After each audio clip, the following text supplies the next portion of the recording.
여러분 안녕하세요. 함께하는 장기투자 채널 장기투입니다. 오늘 새벽에 핀터레스트는 2021년 2분기 실적을 발표했는데요. 실적이 발표 후 주가가 20%가 넘게 빠지는 대폭락 사태가 지금 벌어지고 있는 중이에요.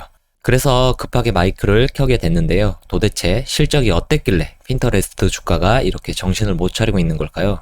결론부터 말씀드리자면 MAU라고 부르는 Monthly Active User, 그러니까 월간 활성 이용자 수 때문에 그러는 건데요. 월간 활성 이용자 수는 한 달에 한 번이라도 핀터레스트에 접속해서 핀터레스트를 이용한 사람의 수를 말하는데, 지금까지 월간 활성 이용자 수가 다소 꺾이고 있는 추세이긴 했지만 불과 지난 분기까지만 하더라도 전년 동기 대비 30% 성장을 보였던 증가폭이 9%대로 대폭 하락했기 때문에 실망감이 주가에 심하게 반영된 것이라고 보시면 될 것 같아요. 그리고 직전 분기 기준 월간 활성 이용자 수는 전체적으로 보면 5% 감소, 미국만 놓고 보면 7% 감소, 미국 외 국가에서는 4.5% 감소하기까지 했어요. 특히 미국 내 월간 활성 이용자 수가 감소한 점이 결정적이었던 것 같아요. 그리고 보시는 것처럼 월간 활성 이용자 수 가이던스는 제시하지 않았지만 2021년 7월 27일자 기준으로 미국 내 월간 활성 이용자 수는 7%가 감소했고, 이를 전체적으로 보면 총 5% 정도 성장이 일어난 수치라고 발표를 했기 때문에 다음 분기에 월간 활성 이용자 수의 증가폭은 정말 작거나 심지어 정체될 수 있다는 뉘앙스를 풍기기까지 했어요. 이런 이유로 주가가 엄청나게 하락하고 있는 중인데요. 여러분들의 생각은 어떠신가요? 하지만 저는 이런 주가 하락이 너무 과하다고 생각하고 있으며 오히려 추가 매수 기회라고 생각하고 있는데요. 그 이유는 실적을 조금 자세히 보면서 알려드리도록 할게요. 보이시나요? 매출이 무려 전년 동기 대비 125% 성장이라는 미치도록 좋은 결과를 보여줬어요. 미국 내 매출은 전년 동기 대비 107% 성장했고, 미국 외 국가에서는 227%라는 말도 안 되는 수치를 기록했어요. 아니, 월간 활성 이용자 수가 줄어들었다면서 어떻게 이렇게 매출이 늘어날 수 있었냐고요? 그건 ARPU라고 부르는 Average Revenue Per User, 그러니까 1인당 평균 발생 매출이 올랐기 때문이에요. 전체적으로 보면 ARPU는 전년 동기 대비 89%가 올랐고, 미국만 놓고 보면 103%가 올랐고요. 미국 외 국가로 보면 163%가 올랐어요. 이건 이번 분기 페이스북 ARPU 자료인데요. 핀터레스트는 전체 ARPU가 많이 올라서 1.32달러였는데 페이스북은 무려 9.27달러예요. 그리고 북미 쪽 ARPU는 48.3달러라는 미친 수치를 보여주고 있어요. 핀터레스트는 많이 성장한다고 한 게 고작 5.08달러였는데 말이죠. 페이스북 1인당 발생 매출이 왜 이렇게 높은 걸까요? 핀터레스트 맞춤형 광고 인공지능이 후져서 이런 결과가 나온 걸까요? 물론 페이스북이 맞춤형 광고를 송출하는 인공지능이 핀터레스트보다는 당연히 뛰어나겠죠. 그런데 이렇게 거의 10배나 차이가 나는 이유는 인공지능 성능만으로는 해석이 되지 않는 부분이에요. 그러면 여러분들도 짐작이 가시죠? 이렇게 핀터레스트가 페이스북에 비해서 ARPU가 낮은 이유는 바로 광고 빈도가 낮기 때문이에요. 그동안 플랫폼 외형을 확장시키기 위해서 광고 농도를 낮게 유지했는데 이제 더 이상 새로운 고객을 끌어들이기 힘들다 생각되면 그때부터 페이스북처럼 광고 농도를 높이면 수익은 수직 상승하게 되는 기업이 바로 핀터레스트라고 보시면 될 것 같아요. 물론 일개 아마추어인 저 장기투의 논리일 뿐이니까 감안하고 받아들여 주세요. 핀터레스트의 월간 활성 이용자 수가 정체되고 감소해서 4억 5,400만 명인데요. 우리나라 카카오톡은 5,297만 명밖에 되지 않아요. 핀터레스트 월간 활성 이용자 수가 카카오톡보다 9배 이상이 많다는 말이에요. 그리고 카카오톡 사용자 수는 거의 제자리 걸음을 하고 있어요. 그런데 카카오톡의 시가총액은 2021년 7월 30일 현재 65조 원인데 핀터레스트는 하룻밤 사이에 10조 원이 쪼그라들어서 40조 원 정도로 대폭락을 해버렸어요. 5,200만 명의 사용자를 가지고 수익 창출을 잘해서 지금의 카카오톡이 됐는데 4억 5,400만 명의 사용자를 가지고 수익 창출을 본격적으로 한다면 지금의 시가총액은 너무 저평가된 게 아닐까요? 물론 저 장기투의 논리일 뿐이긴 해요. 그리고 이번 분기에 매출만 잘 나온 것이 아니라 심지어 이렇게 흑자로 전환까지 했어요. 여기에 Depreciation and Amortization 항목, 그러니까 감가상각 항목, 그리고 Stock Based Compensation, 그러니까 스톡 옵션 비용, 그리고 세금 같은 영업과 상관없는 일회성 비용 등을 제외하고 계산한 Adjusted EBITDA도 엄청 잘 나왔어요.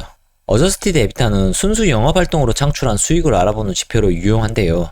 아무튼 적자를 낼 것이라고 기대했던 기업이 바로 핀터레스트였는데 월간 활성 이용자 수를 빼고는 전부 어닝 서프라이즈라고 해도 손색이 없을 만큼 좋은 실적을 기록했어요.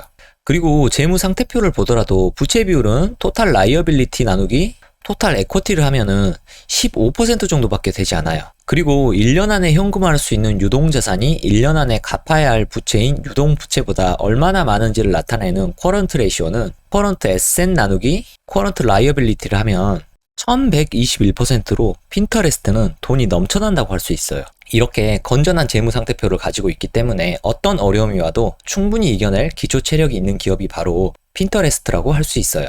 오늘자 컨센서스 EPS 수정치를 보면 비교적 먼 미래인 2026년 예상 EPS 값만 하향 조정됐고 오히려 2021년, 2022년, 2023년, 2024년, 2025년 예상 EPS는 상향 조정된 것을 보실 수 있으실 거예요.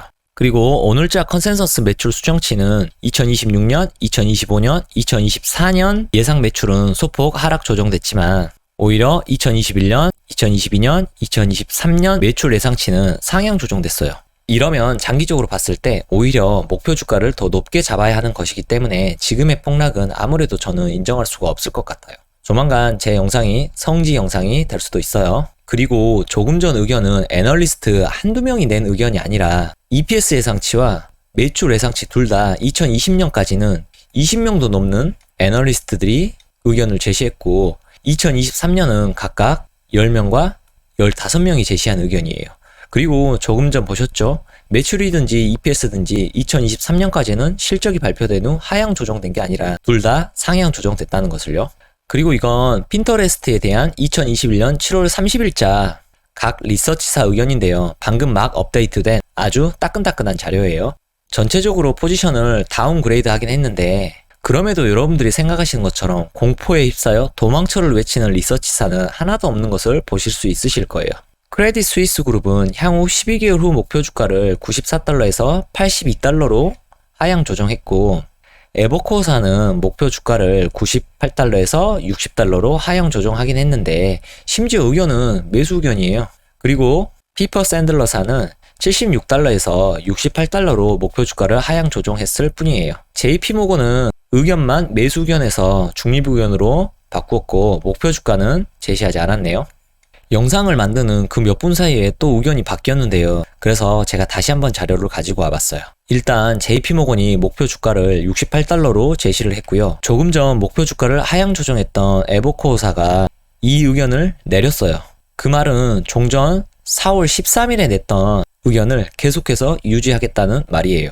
그래서 이 의견을 종합하면 다음과 같은데요. 총 28명의 애널리스트들이 핀터레스트를 평가했고 그 중에서 17명은 매수 의견, 11명은 보유 의견을 냈고 이들은 향후 12개월 후 목표 주가를 최소 28달러에서 최대 107.5달러까지 제시를 했고 이들의 평균값은 79.59달러예요. 참고로 여기 28달러짜리 의견을 낸 애널리스트는 며칠 전 이번 실적이 발표되기 전에도 이런 의견이었어요.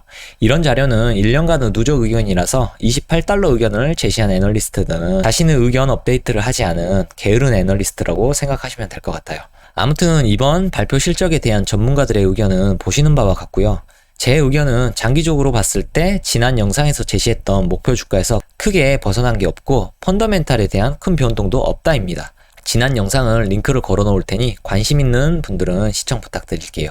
그리고 천하의 아마존도 오늘 새벽에 엄청나게 준수한 실적을 발표하고도 시장의 기대치가 너무 커서 그걸 충족 못 시켰다고 7%가 빠지고 있는데 성장주인 핀터레스트의 20%는 제 기준에서는 그리 놀랍지도 않네요. 물론 제 영상만 보시고 핀터레스트를 물타기 하지는 마세요.